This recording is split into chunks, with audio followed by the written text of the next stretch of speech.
बिल्कुल आपके कोर्स से मिलती जुलती है, क्योंकि सीजी फिल्म में बाहर का कम यूज होता है और मतलब शूट का कम यूज होता है, और माया या फिर कोई भी 3D सॉफ्टवेयर का ज्यादा यूज होता है। तो आपकी पाइपलाइन में यही चीज सिखाई जाती है।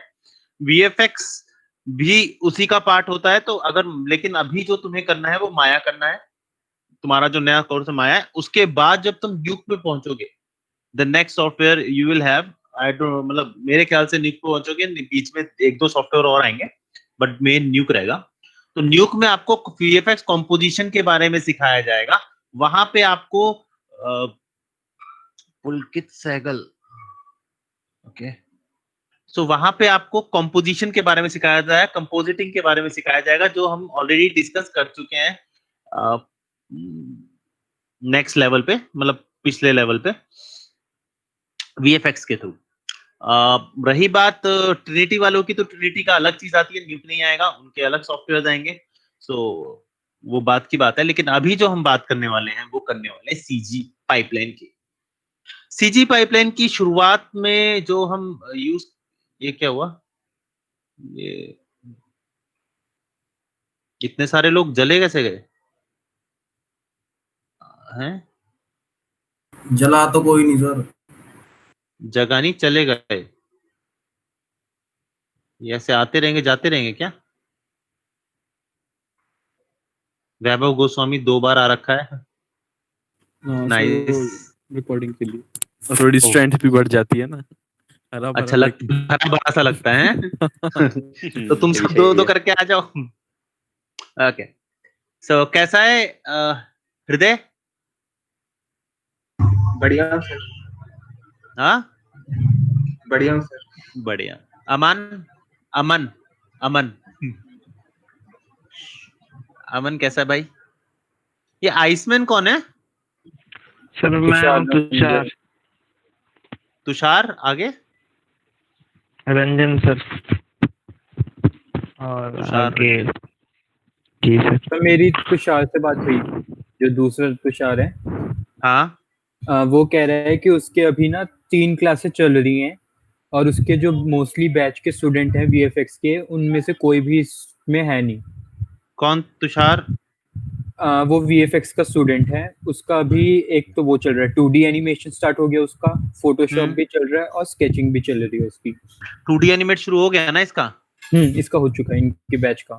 ठीक है, मैं एक बार कंफर्म कर लूंगा। ठीक है, क्योंकि उसके बैच के मेरे अकेले पास यहाँ 2 पे तीन के 3 स्टूडेंट्स अमन, हैं, वो अमन, गेमिंग अमन के हैं। बजाज है। हाँ जी, वो गेमिंग के हैं, क्योंकि ये सारे वो कह रहे हैं। मैंने कहा चलो ठीक है, सर को बोल दूंगा एक बार। ठीक है, मैं देख लेता हूँ, कोई प्रॉब्लम हाँ जी नहीं भाई। ओके, तो हम बात कर रहे थे अपने नेक्स्ट कंटेस्टेंट की, जिसका नाम है सीजी फिल्म। सीजी फिल्म जैसे कि टॉय स्टोरी, जैसे कि कौन कौन सी फिल्म है यार, ice, hotel Transylvania, ice age, hotel Transylvania, और बताओ यार, इतनी सारी फिल्म आई हुई है, कोई तो पता होगी। बिग हीरो 6 और how to train a dragon, how to train a dragon, बहुत बढ़िया। फ्रोजन। Into the Spider- हाँ, Into the Spider-Verse, Spider-Man। अरे my one of my favourite movies, into the मेरी भी spider favorite। Verse. Not because उसकी story line, because of the mixture they are doing with 2D and 3D। Comic वाली feel आती है उस movie से। हाँ, वो कॉमिक वाली फील जो उसमें क्रिएट की गई है, वो बहुत औसम तरीके से क्रिएट की गई है। प्लस उसमें 3D और 2D मिला दिया गया है बड़े खतरनाक तरीके से, और उसका गाना बहुत पॉपुलर है, आई एम नॉट अफ्रेड। हाँ, इसका पूरा साउंड ट्रैक होता है। अरे, और कोई? रेंगो देखिए किसने? हाँ सर देखिए अरे ऑसम मूवी यार। Sir, cloudy with meat balls. हाँ, अरे cloud chances meets the beat balls 1 and 2, 2 part है ना उसके। अगेन, हाँ दो अगेन वाला बड़ा सही है। ऐसे मस्त चीज है, ऐसे जूते मेरे को भी चाहिए। Spider burger. स्पाइडर, उसमें एक स्पाइडर बर्गर होता है ना, जब वो जंगल में जाते हैं, सेकंड पार्ट। हाँ स्पाइडर बर्गर, बहुत सही कैरेक्टर्स क्रिएट किए गए हैं। एक scene man kid with the 2 string, a boy with the 2 string. नहीं सर, याद नहीं है। नहीं यार, तो वो आई थिंक 2D है शायद, मेरे ख्याल से। हाँ 3D है वो भी, बट वो नहीं नहीं वो ठीक है, टेडियम। ये सारी मूवीज जो हैं इनके पीछे का क्या होता है, तुम्हें क्या लगता है प्री प्रोडक्शन कैसे होता होगा? How how they made the characters, मतलब वो करेक्टर कैसे बनाते होंगे? How they think of a story, कैसे स्टोरी बनती होगी?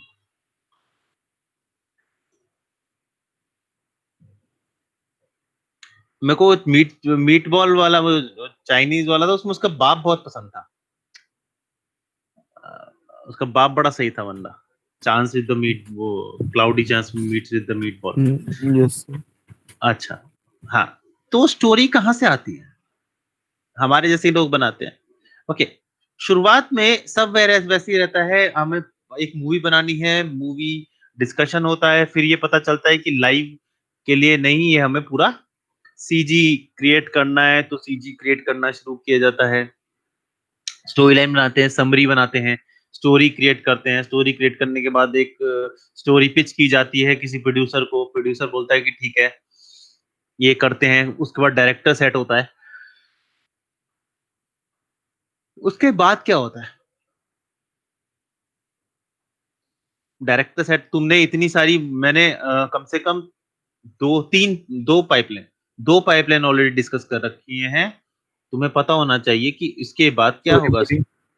हाँ, स्टोरी बोर्डिंग, स्टोरी जो बोर्डिंग स्क्रिप्ट वगैरह बनी है उसकी। नहीं, स्क्रिप्ट भूल गया। ओके,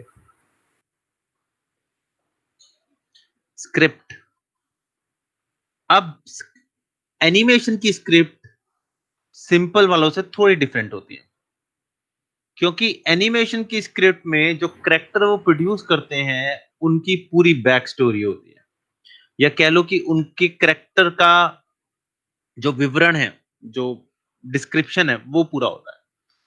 क्योंकि यहां पर कोई कास्टिंग नहीं करनी है हमें, यहां जो चीज रहेगी वैसी चलेगी।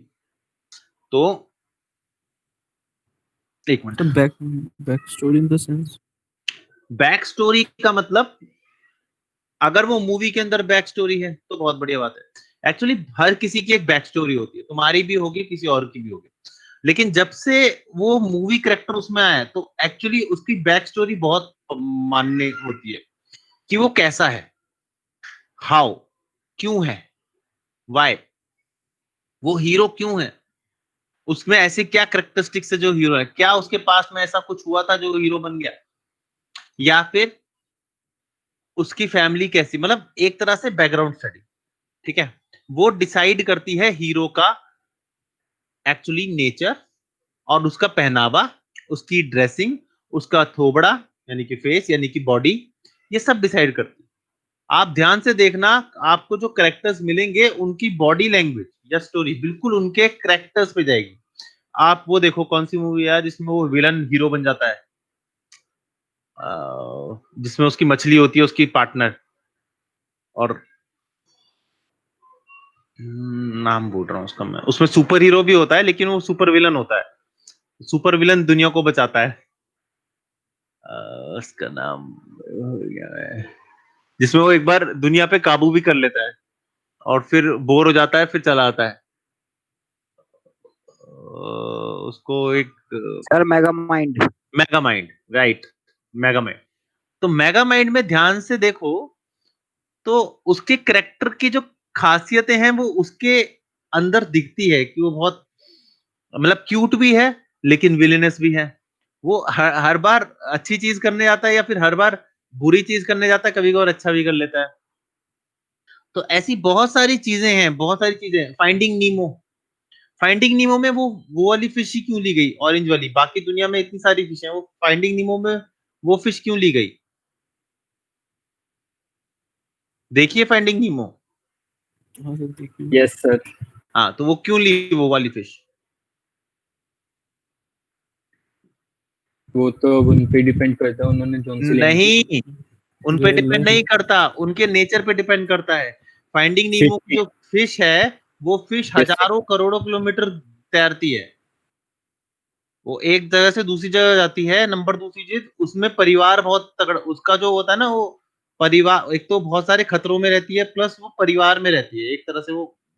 तो ये सब चीजें उस कैरेक्टर में दिखी, तब जाके उन्होंने फाइंडिंग नीमो में वो ऑरेंज कलर की गोल्डन फिश कह सकते हैं, कौन सी फिश होती है वो, उसका नाम नहीं पता मुझे उस फिश का, बट वो ली गई। तो हर उसमें जितने भी कैरेक्टर उसे मिले या आसपास भी घूम रहे हो, सबकी कैरेक्टरिस्टिक्स या कैरेक्टर को डिफाइन किया जाता है स्टोरी बोर्डिंग से पहले। स्क्रिप्टिंग, जो स्क्रिप्ट होता है ना, उस स्क्रिप्ट में ये तो नहीं होता कि शाहरुख खान आया, नहीं शाहरुख खान नहीं आएगा, वो कैरेक्टर है, उस कैरेक्टर के बारे में पूरा एक्सप्लेन किया आता है।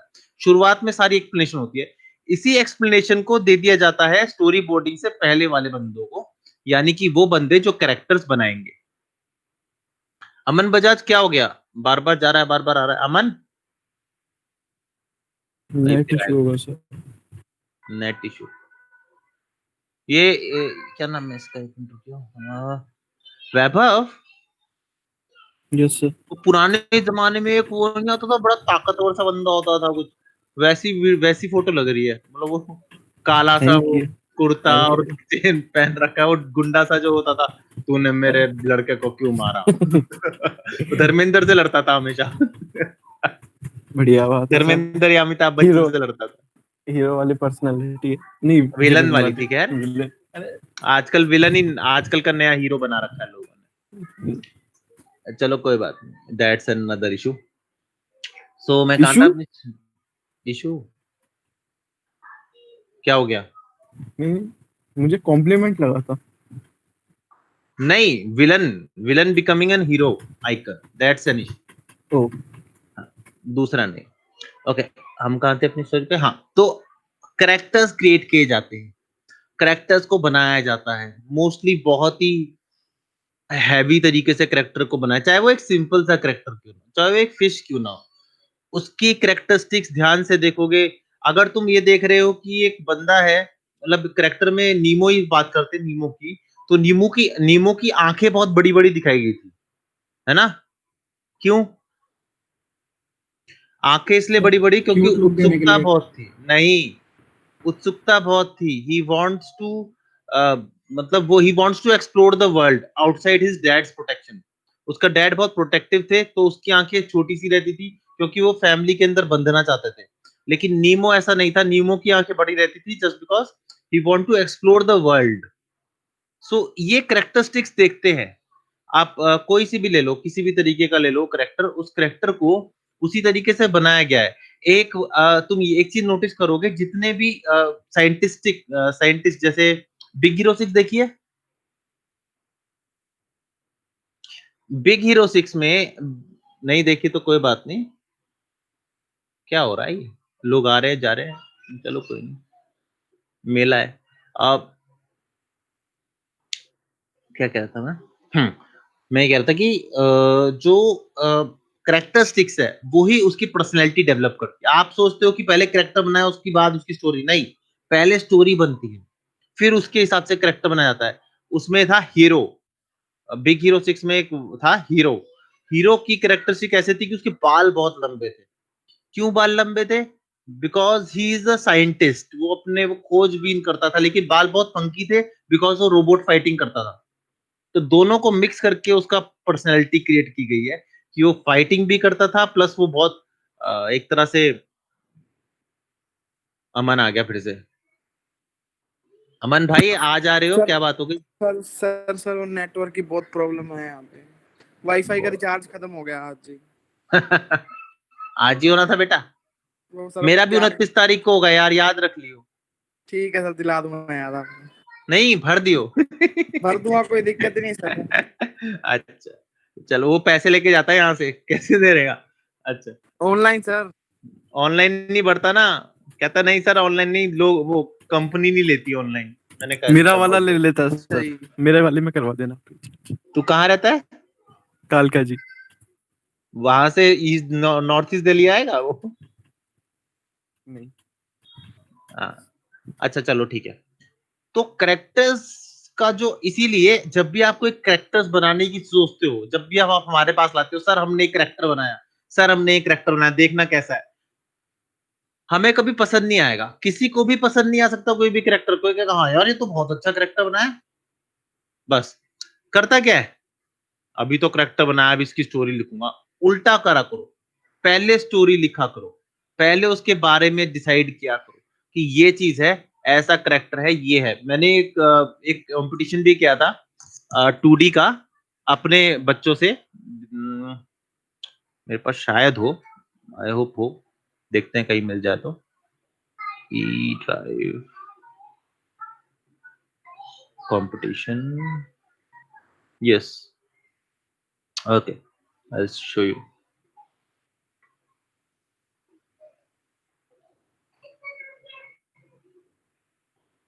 सो कंपटीशन था, कंपटीशन में सब अपने अपने कैरेक्टर्स बनाए थे, जैसे कि ये महेंद्र ने बनाया था, and all describe me why they made this character, what is, मतलब what is so cool about it. Character villain था ये वाला, कि विलन किस तरीके से था और व्हाई इट्स हेयर, मतलब ऐसा क्यों था वो, मतलब किस तरीके की पावर क्रिएट कर सकता था, किस तरीके क्रिएट कर सकता था। तो ये वाला थोड़ा थोड़ा प्रोमेथेउस जैसा लग रहा था। सब कहीं ना कहीं से इंस्पायर्ड होते हैं, ऐसा नहीं होता कि आप करोड़ देख। अब ये वाला कैरेक्टर देख, इस कैरेक्टर के पास पंख भी थे एंड ड्रैगन फेस भी था, एवरीथिंग, और ये उसका पीछे का, तो ये सारी चीजें बनाई थी।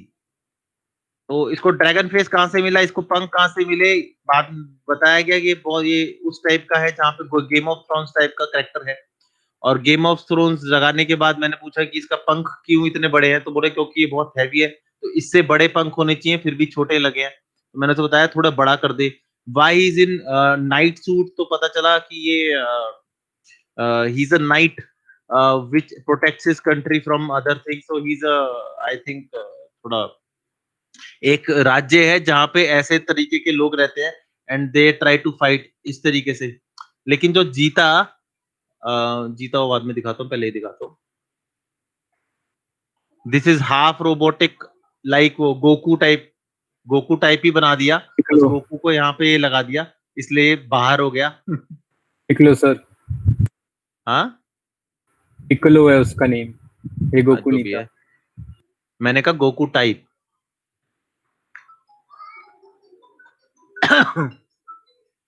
अरे यार एक मिनट रुको, अभी आता हूँ। उह, गिर गया। एक मिनट गाइस, होल्ड करना। हेलो जी सर, जी सर।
सो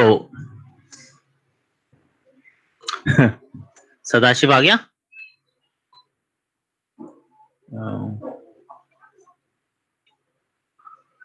आ जा यार।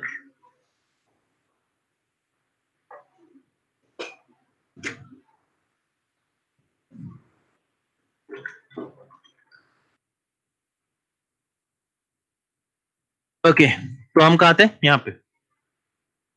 सो दिस इज द विनर, ये विनर था। और ये विनर क्यों था,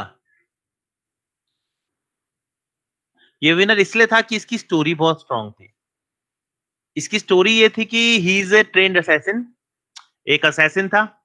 असैसिन होने के साथ साथ क्योंकि इसने कई जंग भी लड़ी थी, बिकॉज ही वाज लाइक पहले एक मिलिट्री में था, उसके बाद असैसिन बन गया।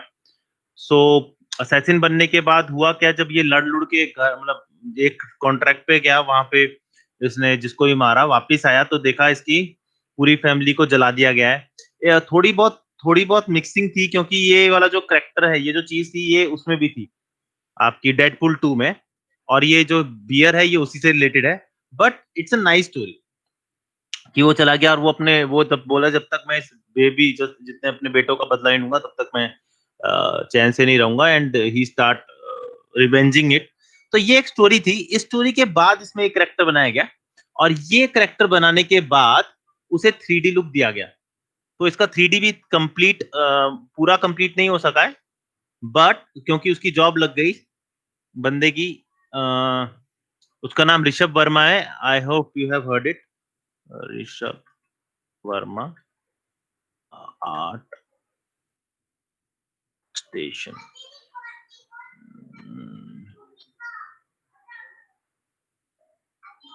आई थिंक यही है। यस यही है। ये नहीं, ये नहीं, ये नहीं, यही है क्या? नहीं, ये नहीं है, छोटा है बे।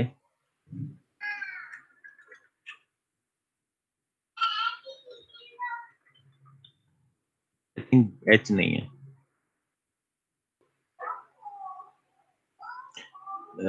ये रहा, ये नहीं है।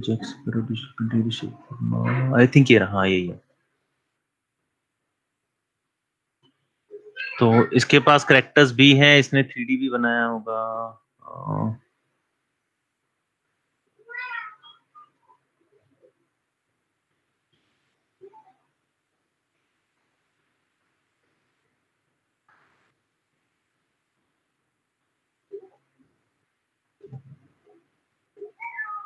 ये इसका साइट है, और करेक्टर है। कहाँ गया? इसने बनाया था, डाला नहीं है क्या?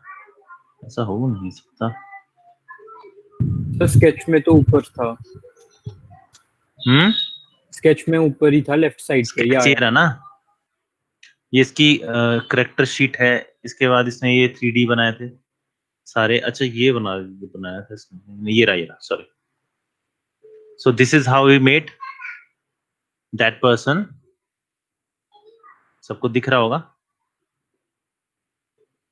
Here it is, looking like him, and that, ठीक है। See, so actually अब थोड़ा समझ आया कैसे करेक्टर क्रिएट होते हैं। फर्स्ट स्टोरी क्रिएट होती है, बैकग्राउंड क्रिएट होता है।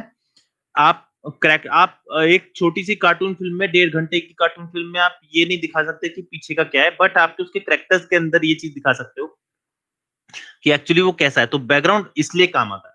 उसके बाद जब करेक्टर्स डिसाइड हो जाते हैं, सारे करेक्टर डिसाइड हो जाते हैं, फिर स्टोरी बोर्डिंग होती है। स्टोरी बोर्डिंग पहले रफ स्टोरी बोर्ड होता है, जिसके अंदर आपके स्टिक इमेजेस आते हैं। स्टिक इमेजेस में आपका character, camera angles, most probably जो इसका स्टोरी बोर्डिंग है वो इतना सटीक नहीं करते हैं, क्योंकि होता क्या है, ये टेंड्स टू चेंज है। आप कैमरा एंगल चेंज कर सकते हो, बट स्टिल मतलब ज्यादा वो नहीं होता आपका। वो कैरेक्टर्स क्रिएट होते रहते हैं, चलते रहते हैं। तो जब करेक्टर पूरा क्रिएट होता है, करेक्टर सिर्फ वो नहीं होता जो आपका सामने दिख रहा है, करेक्टर वो भी होता है जो उसके पास में भी है। तो सबका एक करेक्टर लिस्टिंग होती है, सबका करेक्टर शीट क्रिएट की जाती है। I hope you understand what is character sheet. Character sheet बनाई जाती है, और करेक्टर शीट को आगे 3D के लिए बन दिया जाता है, क्योंकि पहले 3D बनेगा, एनिमेशन बाद में होगी। और स्टोरी बोर्डिंग एनिमेशन के लिए यूज हो जाती है, उससे पहले और भी चीज होती है, अभी स्टोरी बोर्डिंग के लिए। तो स्टोरी बोर्डिंग कंप्लीट हुई, डायरेक्टर ने बोला ये एंगल ठीक है, ये टाइमलाइन रहेगी, इतने घंटे का बनेगी, वो सारा रिकॉर्ड हो गया। अब इसके बाद एक प्री विजुअलाइजेशन बनाया जाता है। प्री विजुअलाइजेशन यानी कि उस करेक्टर का ब्लॉकिंग की जाती है। मतलब वहां पे रियल करेक्टर नहीं होता, करेक्टर तो ऑलरेडी बन रहे हैं, रियल करेक्टर नहीं होता।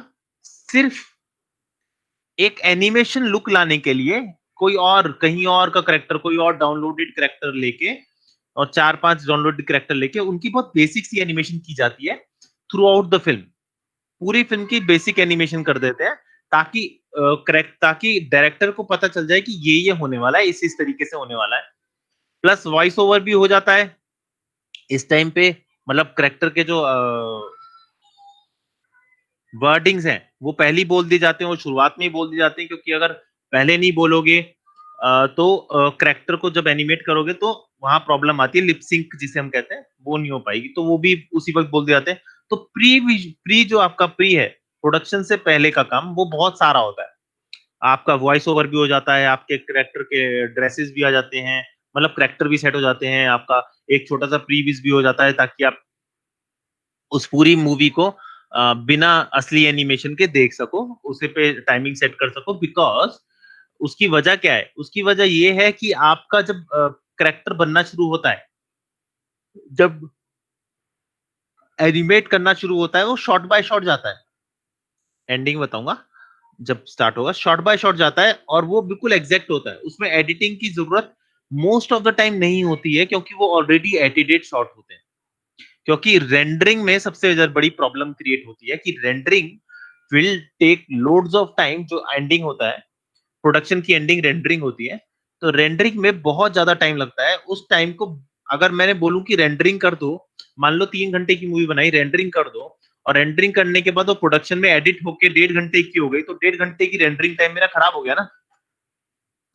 तो ये क्या करते हैं, ये पहले ही प्रीवियस बनाते हैं ताकि एडिटर के पास जाके उसको पूरी तरह से एडिट कर दिया जाए और सिर्फ वही शॉट लिए जाए जो शॉट की जरूरत डायरेक्टर को है।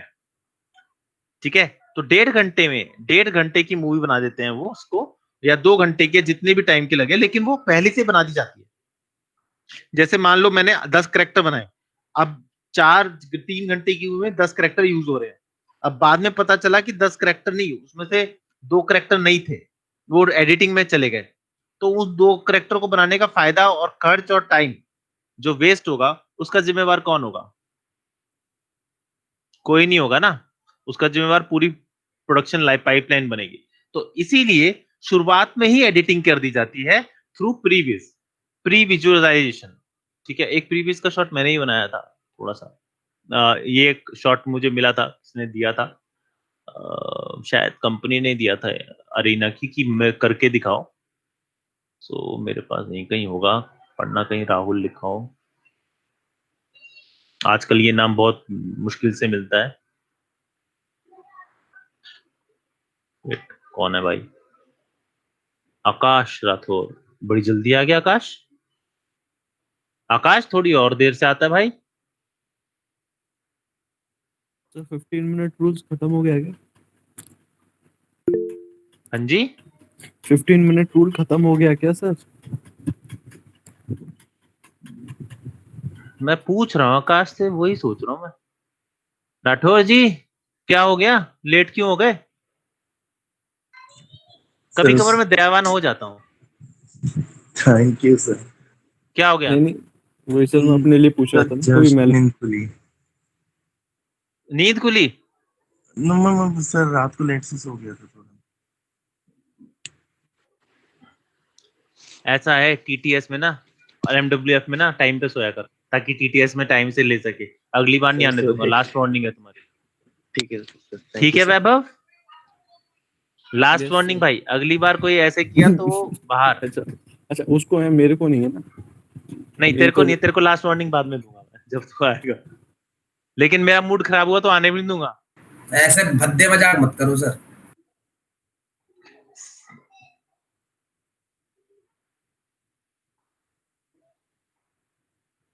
कुछ पता चल रहा है? दिख रहा है किसी को? यस सर, दिख रहा है। दिख रहा है। ओके, सो वेरी बेसिक है, कोई लाइटिंग वाइटिंग कुछ नहीं है, सब ऐसे ही रखा हुआ है। एक तरह से शूट है, शूट में बंदे बैठे हुए हैं।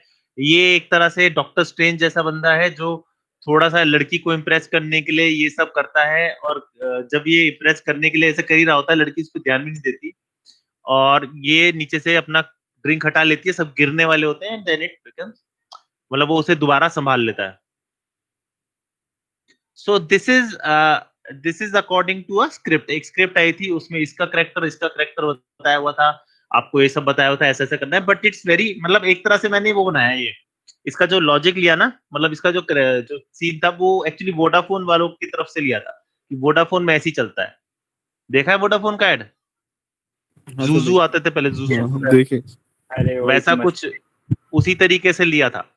तो ये सब चीजें आपको खुद डिसाइड करनी पड़ती है। तो प्रीवियस इसी तरीके का होता है, बहुत ही ग्रे स्केल्ड होता है, जल्दी रेंडर हो जाता है, बहुत कम इफेक्ट्स होते हैं, और जब ये कंप्लीट हो जाता है, जब तो उसमें एडिट हो जाता है, क्योंकि वहां पे मेहनत कम लगी है ना। You can always go back and see things.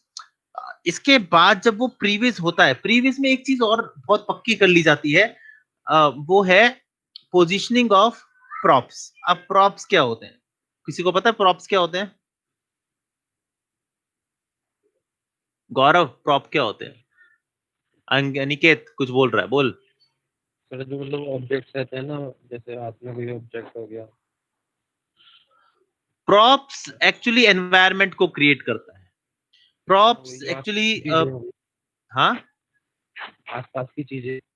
आसपास की चीजों को प्रॉप्स कहते हैं। और ज्यादातर कुछ मेन प्रॉप्स होते हैं, मेन प्रॉप्स उन्हें कहते हैं जो एनिमेशन के अंदर काम आने वाले हैं। जैसे गेट खुला, तो गेट आपका प्रॉप हो गया जो खुला, तो ये मेन प्रॉप हो गया जिसको खुलना है। तो प्रॉप्स दो तरीके के माने जाएंगे, एक मेन प्रॉप और एक सिंपल प्रॉप। मेन प्रॉप वो जो काम आते हैं एनिमेशन को दिखने में, और दूसरा होता है प्रॉप, वो आते हैं ऑब्जेक्ट्स को आसपास, मतलब आसपास रखने के लिए, जो काम तो नहीं आएंगे लेकिन एनवायरनमेंट भर देंगे। सो जब ये प्रॉप्स लगते हैं, इन प्रॉप्स के बारे में भी बहुत तरह डिस्कशन होता है कि क्या चीज है क्या चीज नहीं है। इनके अगर एक घर दिखाना है तो उसका आर्किटेक्चर किया जाता है कि यार ये घर किस तरीके का दिखेगा, किस तरीके का होगा। अगर अगर तुम्हें बहुत अच्छा देखना है तो अप मूवी देखिए। अप मूवी का Yes, घर sir. बहुत अच्छे तरीके से आर्किटेक्ट किया गया Yes, था। sir. हाँ, अप मूवी का बहुत तरीके से आर्किटेक्ट किया गया था। तो ये सारी चीजें हैं, बहुत मतलब उसमें डिसाइड किया गया था घर कैसा हो, क्योंकि घर इटसेल्फ अ कैरेक्टर, घर का अपना एक कैरेक्टर था, और वो कैरेक्टर बहुत सही तरीके से उन्होंने शो किया था। डॉग वो था ही, घर का भी अपना एक कैरेक्टर था, क्योंकि घर जो था वो उसकी बीवी के लिए था, उसकी बीवी का सपना था वहां जाने को। लास्ट में घर वहीं जाता है जहां उसकी बीवी का सपना होता है। So these characters have its own language. ऐसा नहीं है कि कैरेक्टर सिर्फ वही होता है जो चल रहा होता है, कैरेक्टर वो भी होता है जिसके ऊपर बेस्ड होती है पूरी मूवी। पूरी मूवी उस घर पे ही बेस्ड थी, अगर तुम्हें ध्यान से नहीं देखा होगा। बुड्ढे पे बेस्ड नहीं थी, उस बच्चे पे बेस्ड नहीं थी, उस डॉग पे बेस्ड नहीं थी। They are the supporting roles. Main character जो था वो घर था। तो ये चीज बहुत, मतलब मेरे हिसाब से तो घर था, बाकी सब बोलते हो कुत्ता था या फिर वो बच्चा था, थे वो भी। They are the protagonist, but even घर has a very special role. जो हाउस था वो भी बहुत स्पेशल था। तो ये सब चीजें, जितनी भी चीज उसमें थी या जिस जिस तरीके का था, वो सारा देख लो किस तरीके से मूवी बनाई गई। तो इसमें फिर उसके बाद जब ये सब हो जाता है, जब प्रॉप्स डिसाइड हो जाते हैं कि ये प्रॉप्स लगाने, ऐसे ऐसे प्रॉप लगाने, उसके बाद होती है आपकी प्रोडक्शन शुरू। प्रॉप पता लग गए, कैरेक्टर्स पता लग गए, मेन प्रॉप्स पता लग गए, साइड प्रॉप्स पता लग गए, बैकग्राउंड पता लग गए, आपके साउंड आ चुकी है, आपको सीन्स पता है, सीन में क्या क्या दिखना है, स्टोरी बोर्डिंग तैयार हो चुका है, मिनट्स ऑफ सीन्स सब हो चुका है। अब आते हैं प्रोडक्शन पे। अब प्रोडक्शन चलती है। प्रोडक्शन में सबसे पहली चीज आती है मॉडलिंग। ठीक है, मॉडल तैयार कर दिए जाते हैं, चाहे वो करेक्टर के मॉडल हो, चाहे वो प्रॉप्स मॉडल हो, चाहे वो किसी भी चीज के मॉडल हो। आप भी सबसे पहले यही सीखोगे, मॉडलिंग। तो इस पाइपलाइन को जरा ध्यान से सुनना। सिंपल पाइपलाइन बताऊं या फिर कॉम्प्लिकेटेड? मैं कौन सी कराओगे आप सर? अबे तुम्हारी पाइपलाइन सॉफ्टवेयर की पाइपलाइन होगी, ये वर्किंग पाइपलाइन है। फिर कॉम्प्लेक्स ही बता दूं? ओके, सिंपल तो उसमें से निकल जाएगी। ठीक है। देखो, कोई भी प्रोडक्शन हाउस जो सीजी प्रोडक्शन है, वो 7 पार्ट में डिवाइड होता है, 7 parts. Modelling, texturing, lighting, shading, ये दोनों एक ही है। Lighting shade, sorry, lighting shading एक ही है। मॉडलिंग, फिर से बोल रहा हूं, टेक्सचरिंग, लाइटिंग, शेडिंग। शेडिंग का वैसे अपना, अगर अच्छी कंपनी है तो शेडिंग का एक अलग विभाग भी होता है। टेक्सचरिंग के बाद आता है शेडिंग, शेडिंग के बाद आता है लाइटिंग, लाइटिंग के बाद आता है आपका dynamics, rigging, animation, rendering. Rendering से तो सबके अभी चकित रेंडरिंग। तो ये 7 चीजें होती हैं और ये 7 चीजें आपको किसी भी पाइपलाइन में मिलेगी। लेकिन ये 7 चीजें यूज कैसे होती है, इनके बारे में क्या क्या होता है, we will discuss in between. अभी देखते हैं, अभी तुम्हें शायद समझ आ जाए, नहीं आएगा तो इसके बाद हम मॉडलिंग मतलब हम किस तरह इन सबको पार्ट बाय पार्ट डिस्क्राइब करूंगा। अभी सिर्फ छोटी छोटी चीज सुन लो। मॉडलिंग का मतलब क्या होता है, कोई बताएगा? मॉडलिंग रैंप वॉक नहीं, सर ड्रेसिंग करना या इक्विपमेंट आइसमैन। देना। हाँ बोल। सर इक्विपमेंट देना या ड्रेसअप करना कैरेक्टर को कि उसकी क्लोथिंग वगैरह कैसी होगी। नहीं वही सर। नहीं, नेक्स्ट। तो जो स्टोरी बोर्डिंग के हिसाब से जो भी 3D ऑब्जेक्ट बनने वो सिंपल है, मॉडलिंग मतलब 3D ऑब्जेक्ट बनाने को मॉडलिंग कहते हैं। क्लोथिंग कैसे कर लेगा भाई, जब तक तेरे पास मॉडल ही नहीं है। अभी मॉडल तो बने थोड़ी है, अभी तो सिर्फ उसका स्केचिंग क्रिएट हुई थी। मॉडल तो अब जाके बनना शुरू होंगे, प्रॉप्स बनना शुरू होंगे, और मॉडल के साथ बनेगा तो उनके कपड़ों के साथ बनेगा। ऐसा नहीं होता कि हम नंगा शीरी बनाए और उसके ऊपर कपड़े लगाएं। कभी कभार क्योंकि उसे सिर्फ कपड़ों में ही रहना है तो सिर्फ कपड़े बनाते हैं, सिर्फ हाथ वाथ बना देते हैं, कपड़े कपड़े मतलब we will not make whole body structure.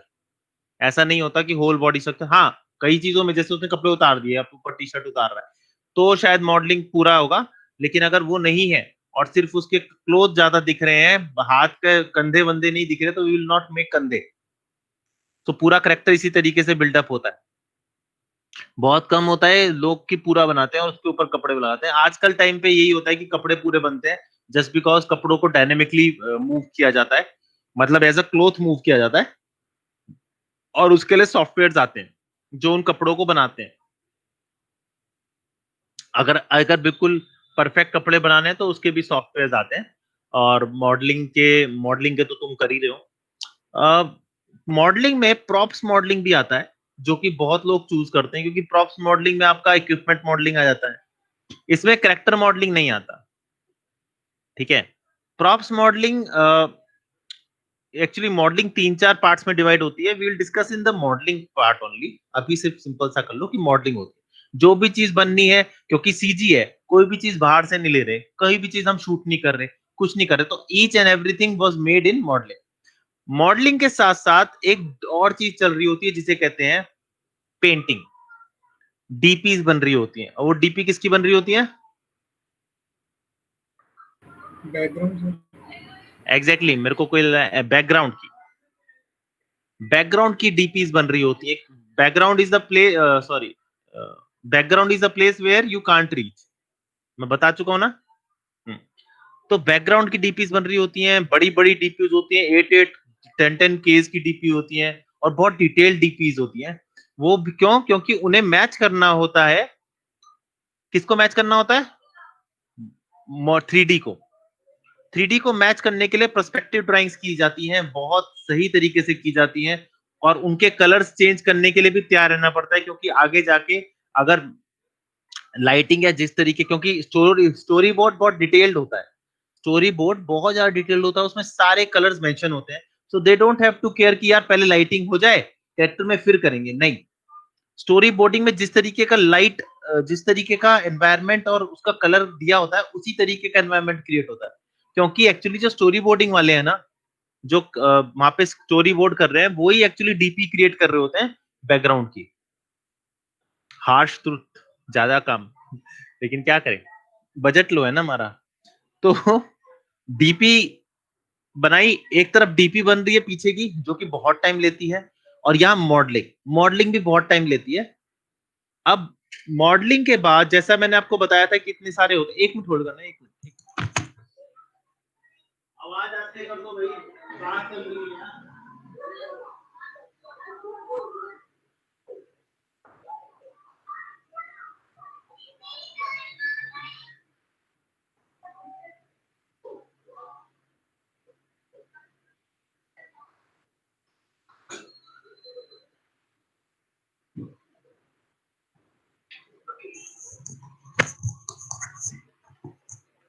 Okay, so modelling, next step हमारा जो है मॉडलिंग का, वो है छोटी छोटी चीजें बनाना, चाहे कैसी भी हो, चाहे किसी भी तरीके की हो। कोई भी चीज जो बताई गई स्टोरी बोर्डिंग के अकॉर्डिंग, जो भी कैरेक्टर बताया गया, आपका ऑलरेडी कैरेक्टर शीट बन चुकी है। कैरेक्टर शीट के अकॉर्डिंग कैरेक्टर बनाना, कार्स बनाना, जो भी आपके एनवायरनमेंट के अंदर है, जो भी उस मूवी के अंदर है, वो सब क्रिएट कर देना। अभी सिर्फ क्रिएट किया जा रहा है। इसके बाद मॉडलिंग डिवाइड होती है दो जगह। पहली जगह मॉडलिंग डिवाइड होती है, आपकी पहली जगह जो जाती है वो जाती है सेट, क्या कहते हैं उसे, सेट डिजाइनर के पास। अब सेट डिजाइनर कौन होता है? सेट डिजाइनर कौन होता है, कुछ आइडिया? हाँ सर, जो जो डिसाइड सेट को डिजाइन करते हैं जहाँ शूट होनी है, इसके लिए हाँ? यहाँ के लिए तो सर मतलब जो एनिमेटेड नहीं होते हैं उन मूवी के लिए सेट डिजाइनर वो होता है जो मतलब बाहर का सेट डिजाइन करता है जहाँ शूट होता है, और एनिमेटेड मूवी के लिए वो पता नहीं। एनिमेटेड स्पेशल मूवी के लिए हाँ सर, तो वो एक स्पेशल बंदा होगा जो मतलब संचित, बाहर का बैकग्राउंड डिजाइन करेगा। हाँ हाँ, एग्जैक्टली सही सही कह रहा है। हाँ संचित, कह रहा था जो भी मतलब सीन बनाना है उसमें क्या मटेरियल कहाँ सेट होगा, वो मटेरियल नहीं, मॉडल। जो प्रॉप मॉडल वगैरह होंगे वो। हाँ, बैकग्राउंड आर्टिस्ट क्या करता है? बैकग्राउंड आर्टिस्ट वो है जो according to shoot, according to camera आपके ऑब्जेक्ट सेट करता है। और उसे कैसे पता लगता है वो ऑब्जेक्ट कहाँ लगेगा? उससे जो स्केचिंग हुई रखी है उसकी, story boarding. Story boarding. Story boarding में जो कैमरे 1, कैमरा 2, कैमरा 3, कैमरा 4, इन सब के हिसाब से story border, set designer set कर रहा होता है पूरा मॉडल, कौन सा जो आपने दिया होता है। अब उसके अंदर एक और प्रोसेस होता है मॉडलिंग के बाद, वो हम बाद में डिस्कस करेंगे। लेकिन उसके बाद जैसा एक सेट मॉडलर के पास चला गया, एक जाता है टेक्सचरिंग आर्टिस्ट के पास। टेक्सचरिंग आर्टिस्ट वो है जो आपके मॉडल को कलर करता है, चाहे वो स्किन कलर हो, चाहे वो आपका हाउस का कलर हो, चाहे वो किसी भी चीज का कलर हो, वो उसको सेट करता है। वो कलर्स सेट करता है ताकि आपको टेक्सचर दिख सके, वरना जैसा मैंने ग्रे स्केल अभी आपको दिखाया माया में से, मतलब सॉरी वीडियो दिखाई, वो वीडियो जैसा ही दिखेगा अगर उसके अंदर टेक्सचर नहीं होगा तो टेक्सचरिंग, टेक्सचरिंग को एक तरह से कलरिंग भी कह सकते हो, वो करता है। और एक जाता है एनिमेटर के पास।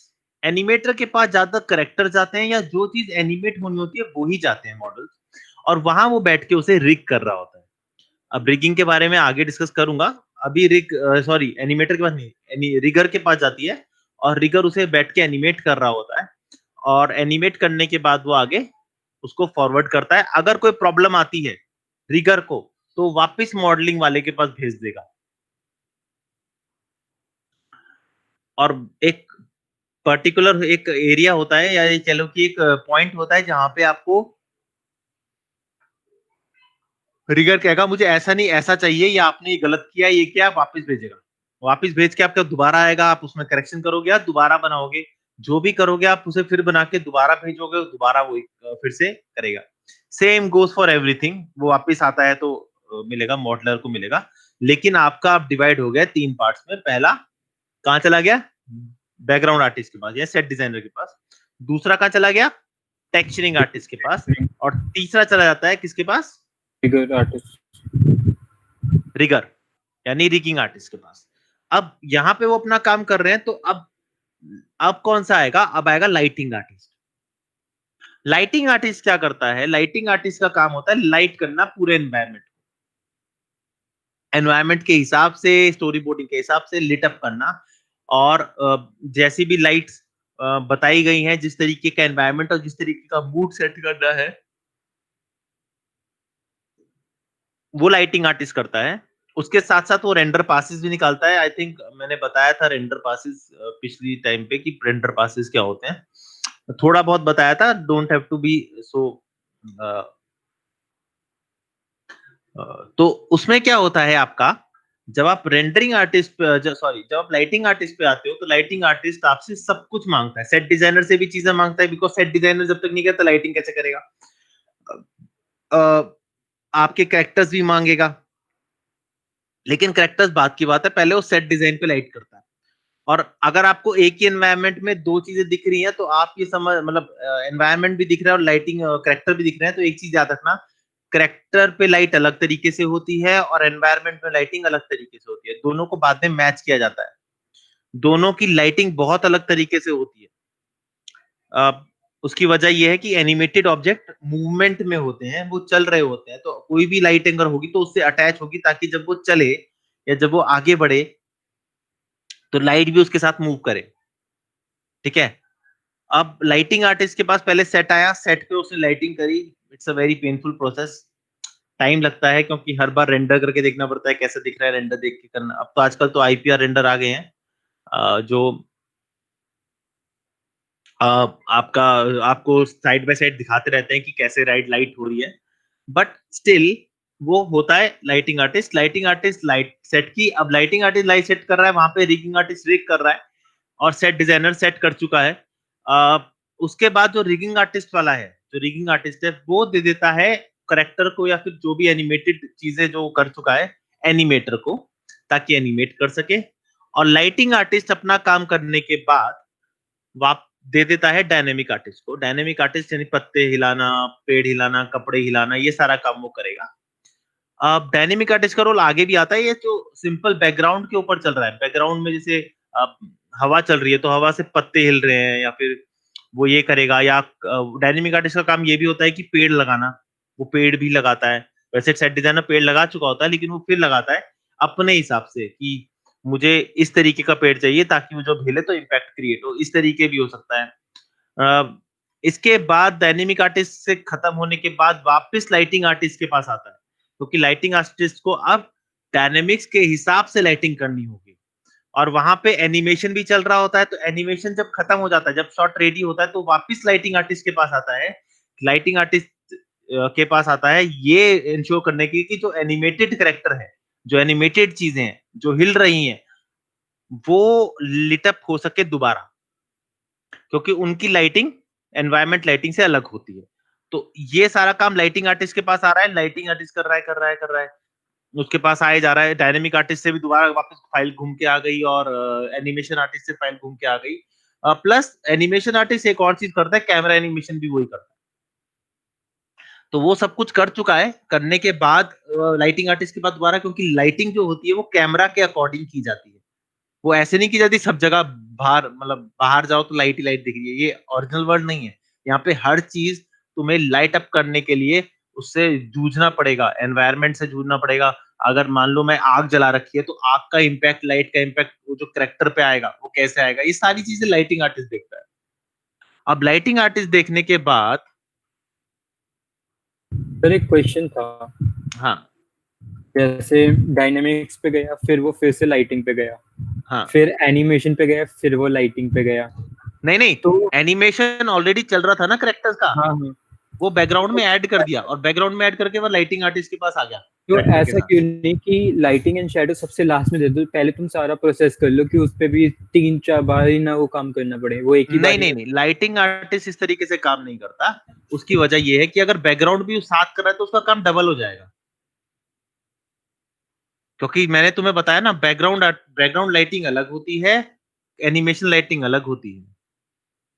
नंबर दूसरी बात, जब आप बात करते हैं डायनेमिक की लाइटिंग की, तो डायनेमिक लाइटिंग इतनी ज्यादा नहीं होती है। डायनेमिक लाइटिंग जैसे मैंने तुम्हें बताया कि आग जला रहा है कोई डायनेमिक आर्टिस्ट, आग जला रहा है, तो आग का जो इम्पैक्ट है वो तभी पता चलेगा ना जब आग की पता चलेगा आग कितनी ऊंची है। आपको कैंडल जितनी लाइट जला रहा है और मैंने उसमें लाइटिंग कर दी कि भाई वो पूरी लकड़ी वाली आग जल रही है, तो फायदा नहीं है ना। Yes sir. इसीलिए नंबर दूसरी बात, जो हमारा डायनेमिक लाइटिंग है, डायनेमिक लाइटिंग इसलिए क्योंकि मूवमेंट क्रिएट कर रही होती है। तो डायनेमिक लाइटिंग, कैरेक्टर लाइटिंग, ये भी डायनेमिक होती है, दोनों डायनेमिक होती है। ये तभी हो सकती है जब आप कैरेक्टर और वो हो, लेकिन जो एनवायरमेंट लाइटिंग है वो कभी भी हो सकती है। तो वो पहली कर दी जाती है क्योंकि उन्हें बहुत कुछ करना होता है, उन्हें बैकग्राउंड मैच करना होता है, उनके पास पीछे मैट पेंटिंग भी होती है, वो भी मैच करनी होती है, उसके हिसाब से लाइटिंग क्रिएट करो, स्टोरी बोर्डिंग के हिसाब से। तो बहुत सारा काम अगर हम लाइटिंग आर्टिस्ट को एक साथ दे देंगे तो वो बेचारा मर जाएगा। ओके तुम कह सर। रहे हो सब कुछ एक साथ घुसा दो उसके पास, वो ऐसा नहीं हो सकता। तो उसके मैं लिए ये सोच सोच रहा था कि पहले एक बार आया, उसने दे दिया, फिर से वही काम आ गया, फिर उसने फिर किया, उसने नहीं फिर नहीं, दे फिर से वो काम नहीं आया, फिर से वो काम नहीं आया। उसने सिर्फ जहां जहां डायनेमिक्स होता है उसके हिसाब से लाइटिंग कर दी। फिर एनिमेट, सबसे बड़ा काम होता है एनिमेटिंग ऑब्जेक्ट को लाइट करना, क्योंकि उसमें क्या होता है, आपके पास बहुत सारी लाइटिंग के ऑप्शन होते हैं, रिम लाइट होता है, प्राइमरी लाइट होता है, बाउंस लाइट होता है, ये सारी चीजें होती है। तो वो अलग अलग होती है, मैंने तुम्हें बताया ना, बैकग्राउंड लाइट अलग होती है और कैरेक्टर लाइटिंग अलग होती है। तो अलग होती है इसका मतलब वो कभी भी करे, अलग तो है ही। तो ये Okay, sir. चीजें देखनी होती है कि यार ये करना है। अब अगर मैं उसे सब कुछ एक साथ दे दूं, भाई पूरा का पूरा सब कुछ ले जा तू ये भी ले जा, तू वो भी ले जा, तू सब कुछ डायनेमिक वायनेमिक सब दे दिया, तो उससे क्या फायदा, उससे क्या नुकसान होगा, लाइटिंग आर्टिस्ट ज्यादा टाइम लेगा। उसके Okay, पास सेट होते हैं, वो सेट अपने आप काम कर रहा है, उसके पास टाइम इतना नहीं होता, उसे रेंडरिंग के लिए देना पड़ता है। Rendering is a process where you convert a CG file of Maya, Max and anything into JPG or into movie, into sequence, into anything। ठीक है, वो रेंडरिंग कहलाती है। तो लाइटिंग आर्टिस्ट ही रेंडरिंग करता है, तो लास्ट में लाइटिंग आर्टिस्ट की लगती है। मैं ये क्यों जानता हूं, क्योंकि मैं लाइटिंग आर्टिस्ट ही था। और कभी कभार एक साथ काम आ जाता था, कभी कभार अलग अलग आके जाता था, कई बार ऐसा आता था कि पहले वो आ रहा है उसके बाद वो आ रहा है, तो मेरे को फायदा रहता था कि टुकड़ों में काम आ रहा है मेरे पास, तो मेरा काम इजी हो जाएगा, इसलिए बोल रहा हूँ। Okay, sir, समझ गया। ठीक है, तो मेरे पास एक बार एक साथ आ गया था, ये भी करो, ये भी करो, ये भी करो। मैंने कहा मैं कुछ नहीं कर रहा सालों पहले क्यों नहीं दिया था, ये मैं पहले कर लेता। कह रहे नहीं नहीं, ये छोड़ बाद के में। घर बैठो सब, हम्म, सब कुछ छोड़ के घर बैठ जाओ। किसने कहा? नहीं, या तो काम करो या फिर घर बैठो, यही कहेंगे वहां पे तो। नहीं नहीं, ऐसा नहीं, ऐसा नहीं होता। जब मैं कह दिया ना ये नहीं करता, तो वो बोलते भाई सॉरी, गलती हो गई, अगली बार से ऐसा नहीं होगा। क्या बात है, इज्जत मिलती है वहाँ। इज्जत की बात नहीं होती, कमानी पड़ती है। अगर आपको 2 साल हो जाए ना किसी कंपनी में, और उस कंपनी का अगर आप ये बोल दो कि ऐसा क्यों नहीं किया, पाइपलाइन के हिसाब से क्यों नहीं चले, तो पूरी पीछे वाली सारे सबकी वाट लग जाती है कि तुमने पहले ऐसा क्यों नहीं किया, क्यों पाइपलाइन के हिसाब से चलना चाहिए ना। अगर आप उसके बाद चल रहे हो, भाई मेरे पास बैकग्राउंड आया नहीं, और बैकग्राउंड आ रहा है सब कुछ होने के बाद, मेरे पास आ रहा है, उसके बाद बोलेंगे भाई 3 दिन के अंदर लाइटिंग करके दे, तो मैं नहीं कर रहा। सही है सर।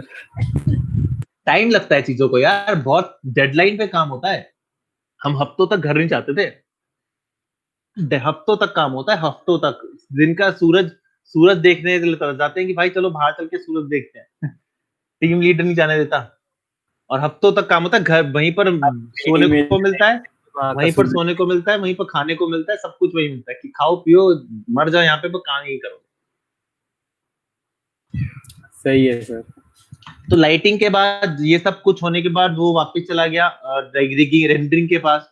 रेंडरिंग वाला बंदे ने शॉट्स निकाल के दिए, शॉट निकालने के बाद यहाँ पर खत्म हो गया आपका प्रोडक्शन खत्म हो गया। प्रोडक्शन खत्म होने के बाद आता है पोस्ट प्रोडक्शन। पोस्ट प्रोडक्शन में ज्यादा कुछ नहीं होता, बिकॉज सीजी लाइव मर्ज नहीं करना होता, वो सिर्फ एडिटिंग भी ऑलरेडी हो चुकी है, छोटी मोटी एडिटिंग के लिए दोबारा जाता है। और कभी कभार ऐसा भी होता है कि पोस्ट प्रोडक्शन से वापस 3D टीम पे आ जाता है कि ये चीज सही नहीं लग रही, दोबारा करो, या कोई शॉट ऐड करना है तो वो दोबारा हो जाएगा।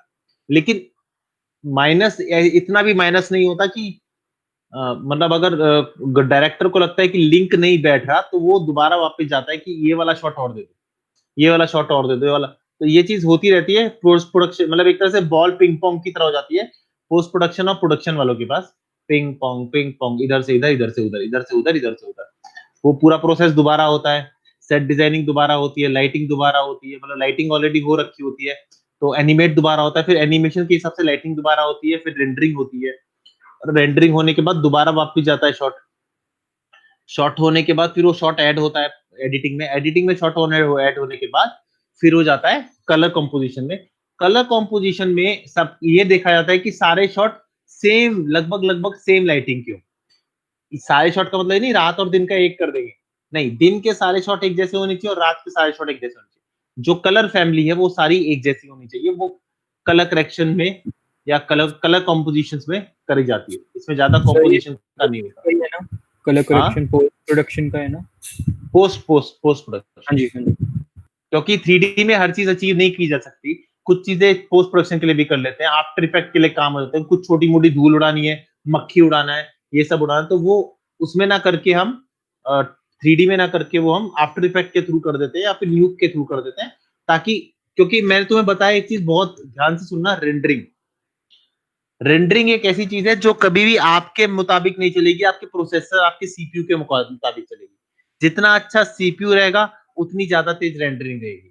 मैंने ऐसी रेंडरिंग भी करी है जहां पे पर फ्रेम 3 घंटे लेता है, और ऐसी भी रेंडरिंग करी है जहां पर फ्रेम 15 मिनट या 5 मिनट लेता है। तुम्हें लगता है अच्छा 5 मिनट ही तो है, अगर वही सोचो कि 15 मिनट की मूवी है, एक रेंडर 5 मिनट ले रहा है, तो एक फ्रेम रेंडर होने में 5 मिनट ले रहा है और 1 सेकंड में 24 फ्रेम होते हैं, और वो 15 मिनट की मूवी है, तो कितने दिन लगेंगे रेंडर होने में? कोई है मैथ का? कुछ 9 दिन। लगभग 10 दिन लगभग। हाँ, लगभग 9.37 है।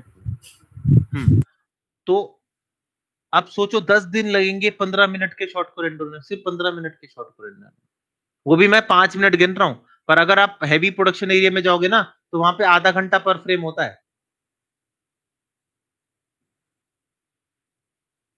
और वहां 1.5-2 घंटे की मूवी बनती है। तो उनके जो प्रोसेसर्स हैं, ये एक्चुअली रेंडरिंग जो होती है वो जाती है रेंडर फार्म में। रेंडर फार्म एक ऐसी जगह है जहां पे hundreds of computer doing just only one thing, rendering. तो वो जल्दी करते हैं, वो 1.5 घंटे का काम 5 मिनट या 3 मिनट या 2 मिनट यहां तक की सेकंड्स में कर देते हैं, उनके पास ये एबिलिटी होती है। तो rendering is the part of your computer strength. आपकी जितनी अच्छी कंप्यूटर स्ट्रेंथ होगी उतना अच्छा संचेत, उतना अच्छा रेंडर आप क्रिएट कर सकते हुआ हूँ। हैं। मेरे रेंडरिंग क्या होता है सर? हाँ, रेंडरिंग मैंने बताया ना, रेंडरिंग इज रेंडरिंग होता है मतलब सर बताओ, आप बताओ। अरे वो तो मेरे को पता है, मैं वैसे कह रहा हूँ सर। रेंडरिंग वो चीज होती है जो आप 3D, जब आप 3D ऑप्शन ढूंढते हो उसे मूवी में या वीडियो में या एक इमेज में कन्वर्ट करने को रेंडरिंग कहते हैं, ताकि आप दुनिया को दिखा सको। आप पीएसडी फाइल दिखाते हो क्या? आपने मतलब आपने फोटोशॉप में कुछ बनाया तो कस्टमर को पीएसडी फाइल दिखाते हो या जेपीजी? जेपीजी। तो जेपीजी में सेव करते हो ना फाइल को, फाइल को सेव करते हो ना पीएसडी से जेपीजी में। हम वो सेविंग की बात कर रहे हैं, हम वो एक्सपोर्ट की बात कर रहे हैं, उसे रेंडरिंग कहते हैं। प्रीमियर अगर हो गया तो रेंडरिंग के बारे में पता होगा। हाँ जी सर। तो रेंडरिंग करते हैं कंट्रोल एम से, वहां पे यहाँ पे अलग तरीके से करते हैं, लेकिन उसकी रेंडरिंग फास्ट होती है क्योंकि उसमें कोई भी चीज बनी नहीं होती। आपने वो ऑलरेडी फिल्म होती है, उसमें ऑलरेडी तुम इफेक्ट डाल चुके होते हो, सब कुछ एक फिल्म ऑलरेडी बनी होती है। इसमें ऐसा नहीं है, इसमें मॉडलिंग से लेके जब हमने एनिमेशन तक सब कुछ एक एक छोटी चीज भी बनाई होती है ना, तो वहां पे कैलकुलेशन में टाइम लगता है। कोई चीज बनी बनाई नहीं होती, तो आपको कैलकुलेशन जो होती है वो उसे रेंडरिंग कहते हैं। ठीक है, वो होने के बाद प्रोडक्शन जाता है, कलर करेक्शन होता है, सारे शॉट्स को एक साथ लाइन करके देखा जाता है। Colour correction and colour grading are two different types. Colour correction जैसे मैंने आपको बताया, कलर करेक्ट किया जाता है सब चीजों को अकॉर्डिंग टू डायरेक्टर्स, और कलर ग्रेडिंग को एक ही तरीके का टिंट दिया जाता है हर कलर, हर ऑब्जेक्ट को, मतलब सॉरी हर सीन को, ताकि वो पीछे वाले सीन से आगे वाले सीन से मैच हो सके। ठीक है, एक ही कलर टोन दिया जाता है, उसे ग्रेडिंग कहते हैं। कलर ग्रेडिंग करने के बाद मैंने जैसा बताया कि वो फिर से चेंज होती है, किसमें? ये दिखाने के लिए कि वो सिनेमा में लगनी है, वो टीवी पे लगनी है, या वो मोबाइल फोन पे आना है। तो उसके हिसाब से कलर ग्रेडिंग की जाती है, और उसके बाद वो डिस्ट्रीब्यूट कर दी जाती है चैनल्स को, जो उसके राइट्स खरीद चुके होते हैं, या फिर सिनेमा हॉल्स में उनके पास डिस्ट्रीब्यूटर्स के पास रहते हैं, ताकि वो सिनेमा हॉल में लगवा सके। ये सब चीजें आपका प्रोडक्शन हाउस में जो सब जगह कॉमन है वो चीज होती है, और यहाँ आपका सीजी प्रोडक्शन पाइपलाइन खत्म हो गई। किसी को कोई क्वेश्चन?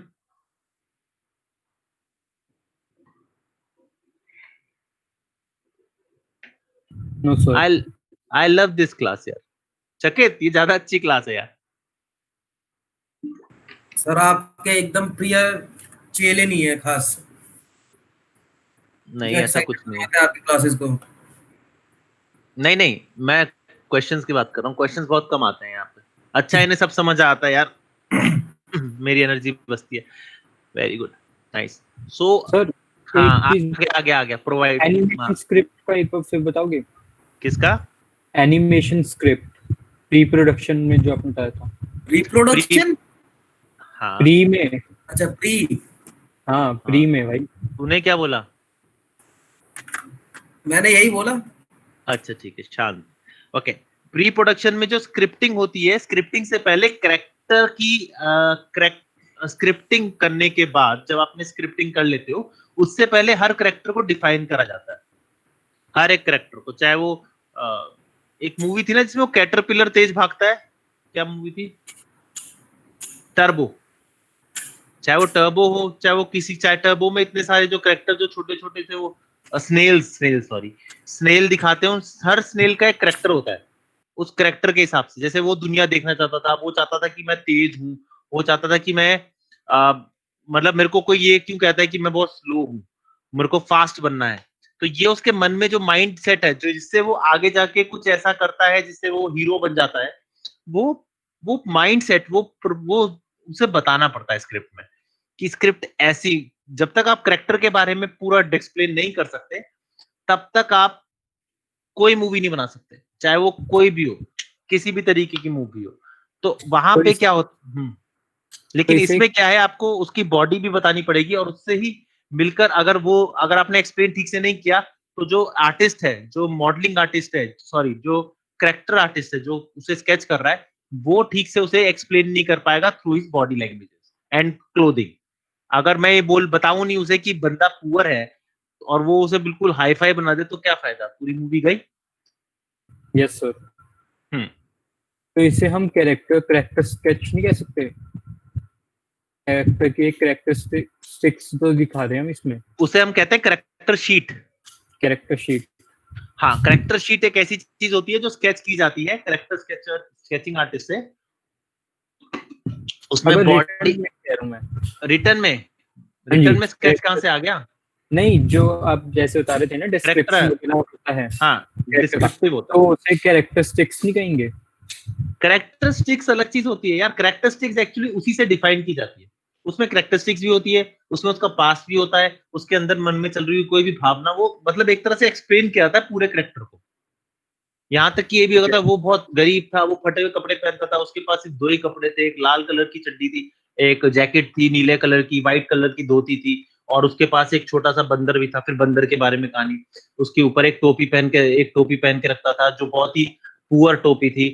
उसके जूते भी फटे हुए थे, लेकिन वो बहुत अजाइल था। उसकी मम्मी नहीं थी, उसके पापा नहीं थे, लेकिन वो बगदाद बगदाद बगदाद की गलियों में घूमता रहता था। उसे लड़की से, एक राजकुमारी से प्यार भी हो जाता है, अलादीन। ओके। इस तरीके से एक्सप्लेन किया आता है कि वो किस तरीके चोर था, क्या चुराता था, क्यों चुराता था, किस तरीके चुराता था, कैसे लोगों को बेवकूफ बनाया जाता था, कैसे वो बंदर उसका चोर था, बंदर कैसे मिला। क्योंकि कहीं ना कहीं ये चीजें स्टोरी बोर्डिंग के अंदर भी आती है। स्टोरी बोर्डिंग में भी उस चीज को एक्सप्लेन किया जाता है कि how and when and why and what. ये सारी एक्सप्लेनेशन स्टोरी में भी आती है, तो पहले से ही क्रिएट किया जाती है। उसमें से निकालकर फिर कभी आपको इमोशनल चीज डालनी है, तो उसका कोई सीन, मतलब अच्छा ये था, इससे हम इमोशनल सीन डाल सकते हैं, ठीक है, ये डाल दिया। उसकी मम्मी पापा नहीं है, अच्छा एक काम करते हैं, विलन उसके मम्मी पापा को बुरा भला कहेगा, तो उसे गुस्सा आएगा। So this is how it works. Okay sir. समझे? Yes sir. मोआना देखिए, मोआना। नहीं अब सर। मोआना भी नहीं देखी? अरे यार, तुम कौन सी दुनिया में हो? Yes sir, yes sir, yes sir. ये क्या देख बोल लेंगे, चलो आपने जैसे बोला। अरे यार, ओके। हे राम, तुमने देखिए बहुत सर। कुछ नहीं देखा भाई। तुम मेरे से हार्ड देखिए ड्राइव सर, ले देखिए। जाओ, तुम मेरे से हार्ड ड्राइव ले जाओ। अच्छा, दे देना सर। सेविंग प्राइवेट रायन देखी है, नहीं। एक्सोरिस देखी है, हंटर किलर देखी है? ये सारी नहीं। मूवीज हैं, ये सीजी मूवीज नहीं है। ओके। इनको देखो, इनसे इंस्पिरेशन लो, एक बार इन्हें देखो, उसके बाद इनका वीएफएक्स देखो, पहले इन्हें देखो फिर वीएफएक्स देखना। सर ग्रुप पे नाम भेज देना इनके। मैं बोल रहा हूँ, नाम अपने आप चला गया होगा, कोई रिकॉर्ड कर रहा था यहाँ पे शायद। तो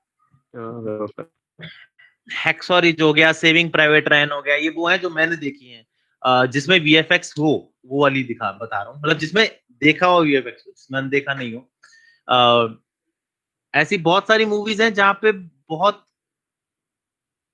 बहुत अच्छी स्टोरी लाइनिंग है, उनकी कैरेक्टर डिजाइनिंग, जैसे मैंने कहा फाइंडिंग नीमो बहुत अच्छी है, बेबी विद टू स्ट्रिंग्स ऐसी कुछ नाम है उसका, वो देखो। स्पाइडर वर्ड्स ऑलरेडी देख चुके हो।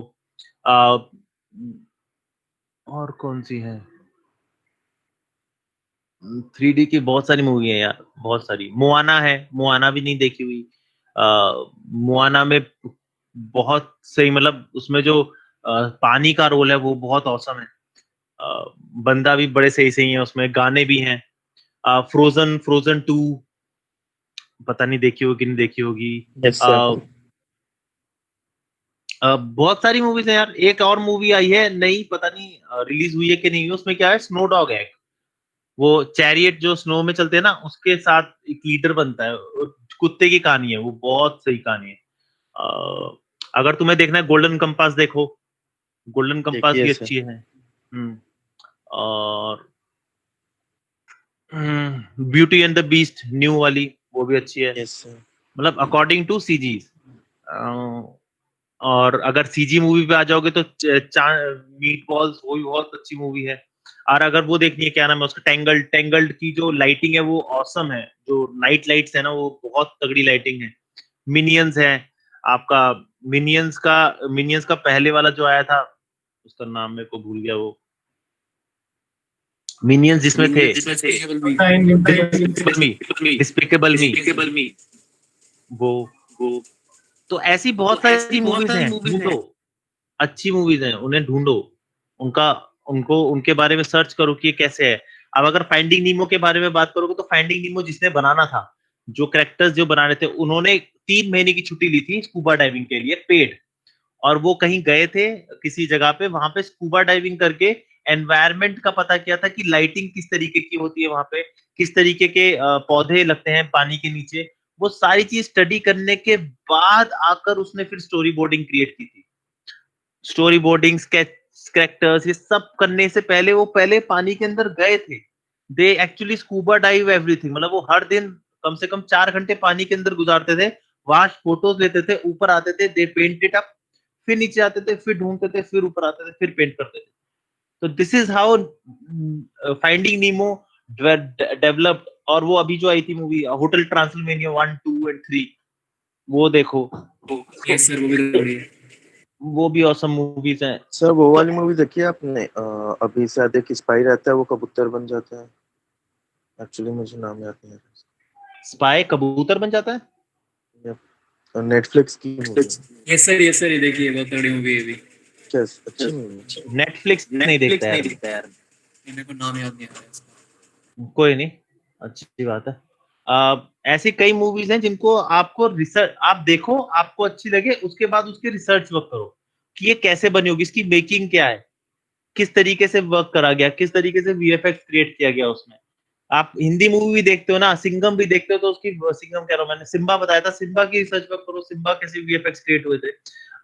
हैप्पी न्यू ईयर का रिसर्च वर्क करो, हैप्पी न्यू ईयर की वीएफएक्स किसने कम, वैसे तो हैप्पी न्यू ईयर की रेड चिलीज ने करी है, और देखो, ढूंढो उसके अंदर क्या कर सकते हो। पायरेट्स ऑफ द कैरेबियन तो देखी होगी। जी सर। हाँ, तो ऐसी बहुत सारी मूवी है। एक वो है लाइटनिंग की, प्रिंस नहीं, क्या है, पर्शियन कुछ था उसका नाम, लाइटनिंग थीफ था लास्ट में। उसमें वो गॉड के बच्चे होते हैं, डेमी गॉड्स बच्चे होते हैं, उनको वहां पे ट्रेनिंग देते हैं वो करना। पर्सी Jackson and the lightning thief, इसका सेकंड पार्ट भी है। जिसमें तो ये सारी चीज, बेटे की, हाँ, किसी गॉड समुद्र के बेटे की, समुद्र, Percy Jackson and the lightning thief. हाँ, Percy Jackson and lightning thief, और दूसरा भी Percy Jackson and I think underworld ये ऐसी कुछ है, तो देखो क्या कर सकते हो। ठीक है, चलो बाय गाइस, सर मिलते हैं फिर सर अभी। हाँ सर एनिमेटेड मूवी में सिनेमेटोग्राफर्स नहीं होता? सिनेमैटोग्राफर्स क्या करते हैं पहले ये बताओ। वो सिनेमैटिक डिसाइड करता है। आजकल की मूवीज में है, मतलब ठीक से एलैबोरेट करो कि सिनेमेटोग्राफर क्या करते हैं। मतलब बेसिकली सीन को ही कंपोज करते हैं, जैसे कि अभी बैकग्राउंड का कुछ व्यू दिखाना है या कैरेक्टर को बैकग्राउंड के साथ कैसा दिखाना है, हाफ शॉट में दिखाना है, फुल शॉट में दिखाना है, या कैसा शॉट लेना है कैरेक्टर के साथ, वो बेसिकली वही डिसाइड करता है अच्छा, कैमरा के ये मूवमेंट वगैरह को। वो डिसाइड नहीं करते हैं, वो एडवाइस करते हैं, लास्ट उसका डायरेक्टर का ही काम होता है। लेकिन हाँ, ये वाला काम वो स्टोरी बोर्डिंग के थ्रू ही कर लेते हैं, और फिर वो तब आते हैं जब एडिटिंग चल रही होती है, नहीं पोस्ट प्रोडक्शन चल रहा होता है। तभी मैंने कहा ना कि अगर कुछ ऐड कराना है या कुछ कैमरा एंगल चेंज कराना है तो वापस हो जाता है। फिर ज्यादातर वो रिगिंग आर्टिस्ट या एनिमेशन आर्टिस्ट के साथ बैठते हैं, क्योंकि उनके अलावा वहां पर उनका कोई और काम नहीं होता। और ये ज्यादातर स्टोरी बोर्डिंग के पहले ही, स्टोरी बोर्डिंग होते होते ही सेट हो जाता है सारा। नंबर दूसरी बात एक होता है डायरेक्टर ऑफ फोटोग्राफी, किसने सुना है? क्या sir? Director of photography. Yes sir, credits में आता है इसका नेम। क्या होते हैं? जो फिल्म के बीच में शॉट्स के मतलब क्लिक करे वो, जो नहीं सोचते हैं कि ये भाई, डायरेक्टर ऑफ फोटोग्राफी वो होते हैं जो पूरे दुनिया में घूमते हैं ये शॉट के हिसाब से, कि यहाँ का सीन लेंगे हम ऐसे। हाँ, जैसे मान लो सूरज हुआ मध्यम, उन्होंने वो पिरामिड के सामने, तो पिरामिड के सामने वाला जो शॉट उन्होंने सोचा कि ये यहाँ शॉट लेना चाहिए, पहले डायरेक्टर ऑफ फोटोग्राफी वहां गया, उसने देखा कि ये शॉट यहाँ हो सकता है कि नहीं हो सकता, शूट करके आया, फोटो शूट करके आया, देखा कि ये शॉट हो सकता है कि नहीं हो सकता, तब जाके शाहरुख खान को बोला जा वहां पे नंगे पैर नाच। ओके, डायरेक्टर ऑफ फोटोग्राफी जगह सेट करते हैं, वो ये डिसाइड करते हैं कि यहाँ पे अगर यहाँ पे कोई शॉट होता है तो उसके कपड़े क्या होंगे, उसके उसका फील किस तरीके से आएगा, वो डायरेक्टर ऑफ फोटोग्राफी सेट करता है कि ये शॉट अगर आपको लग रहा है ना इस तरीके का होना चाहिए तो यहाँ पे ज्यादा अच्छा लगेगा, इसे यहाँ शूट करना चाहिए। या ऐसी कोई दुनिया में जगह ही नहीं है जहां ये शूट होगा, एक काम करो, इसे क्रोमा में शूट करो और पीछे का 3D करेंगे। ये सारा डायरेक्टर ऑफ फोटोग्राफी करता है। Okay sir. ठीक है, और कोई क्वेश्चन? सर हाँ बोल भाई हृदय। सर कौन सा टॉपिक हो चुका है सर, मतलब जो कवर्ड? हाँ सर टॉपिक कौन से हो गए जो स्टार्टिंग से जो हुआ? स्टार्टिंग ही हो रही है बेटा ये। Okay sir. अभी तो टॉपिक कोई हमने बात ही नहीं करी किसी टॉपिक पे, मतलब हम ये सिर्फ प्री प्रोडक्शन पाइपलाइंस की थी बात चल रही है, तो हमने सीजी प्रोडक्शन पाइपलाइन के बारे में बात करी, जो कंप्यूटर जो मूवीज होती हैं वो सिर्फ कंप्यूटर से बनती है, उसमें कोई शूट रिलेट नहीं होता। अब आगे जाके जो अगली क्लास होगी उसके अंदर मैं आपको एक्सप्लेन करूंगा कि माया के अंदर क्या क्या आपको कराया जाएगा। ठीक है? Okay sir. ठीक है, और कोई क्वेश्चन? No sir. हाँ मन बोलो। सर एक क्लास स्टार्ट होए को अपने को कितने दिन हो गए ये वाली 3D की? 4 दिन। आज 4th डे है ना? हाँ थ्योरी है। ठीक है sir, okay sir. 4th day है ना संचित? यस सर, 4th डे है मेरे ख्याल से भी। Yes sir. हाँ सर 3 सितंबर से हुआ था ना? हाँ 4th डे है भाई। Okay sir. Thank you sir. 5वां दिन था आज, 5वां दिन। एक दिन तो हमने बस ऐसे ही निकाल दिया था, एक दिन फिर पहले सैटरडे से हमने कहा था। एक्सप्लेनेशन, हाँ वो Yes, तो हमने sir. ऐसे ही मजे में सबको बुला लिया था। 5वें में सबके इंट्रोडक्शन हुआ था, हमने सब किया था, तो मेरे ख्याल से 3 क्लास हुई है अमन, तीसरी क्लास थी आज। ओके सर, ठीक है। हाँ क्योंकि एक में हमने एक पाइपलाइन करी स्टार्ट, एक में दूसरी, हाँ तीसरी है। उससे की थी, उसमें हमने वैसे ही किया था, फिर 3-4 दिन हमारे अब लगातार हो रहे हैं ना। तो नेक्स्ट सर, हम ये प्रोडक्शन जो अपना- आपको कराया जाएगा उसके बारे में सिचुएशन बताई जाएगी। और हाँ बोलो सर, ये सॉफ्टवेयर कहाँ से मिलेगा माया का? ऑनलाइन मिल जाएगा नेट से सीधा? मिल जाना चाहिए, ढूंढ लो। ठीक है सर। सर माया डाउनलोड करना है माया सॉफ्टवेयर। हाँ, you all have to download Maya. Either you can go to Maya Autodesk जा सकते हो और वहां से 3 साल का स्टूडेंट वर्जन खरीद सकते हो। खरीद मतलब ले सकते हो, वो स्टूडेंट वर्जन फ्री होता है। एक बार वो ट्राई कर लेना। Okay sir.